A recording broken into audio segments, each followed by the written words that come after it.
I've been saying all through the campaign, all over the country, that if someone can convince me that the government's idea for the counties is right, I will listen to it. You know, I've now spent over 2 months travelling around the counties, meeting CEOs, talking to media, talking to our councillors, and I don't think Kent should be destroyed as an entity, divided up into 3, 4 or 5 very amorphous councils with no real sense of identity, and where the little rural bits effectively get dominated by the big cities. It's not even devolution, because local powers from the district councils are actually being lost further up. And so I've concluded that Kent has a strong county identity, and that if people out there in the street knew what was being proposed, they would be against it. So we will launch a campaign on this, an education campaign. The government say they're going to do a consultation, but my experience of government consultations is you struggle to find it on the web, and very few people engage. And let's have a proper debate about this. And if the county feel as strongly as I do, well, we may well take that to a referendum. Everyone is going to vote on Thursday at full council as to whether we take a pay cut across the board for all councillor allowances.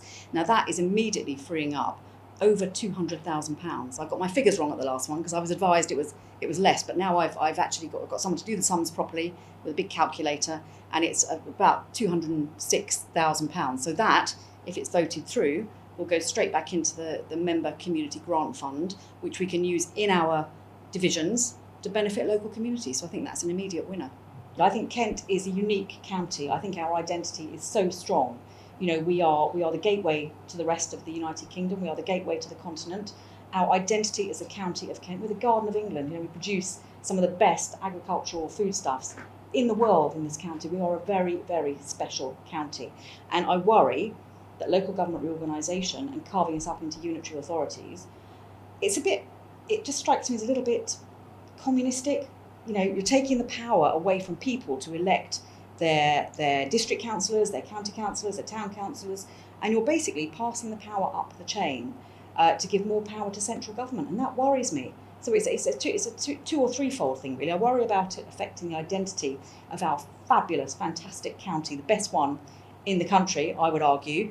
I worry it's undemocratic, and I worry it gives central government too much ability to meddle in our local affairs. And we asked our libraries to make sure that there was nothing in our children's sections that could be construed as suitable for adults but were in the children's sections. It was a completely valid point to make. It was an extremely valid question to ask, because I think we've seen a lack of child safeguarding. Look at the grooming, the rape gang scandals. If our politicians had had a bit of backbone and they weren't afraid to upset various communities, they put child safeguarding first, we might not have seen the horrors of the rape gang scandals. That is an absolute fact. And I think the level of hysteria that erupted on social media following that shows what an unserious country we've become when we put the interests of special community groups above what is actually best for our children. This way, Nigel. Nigel, to me, please. This one. There you go.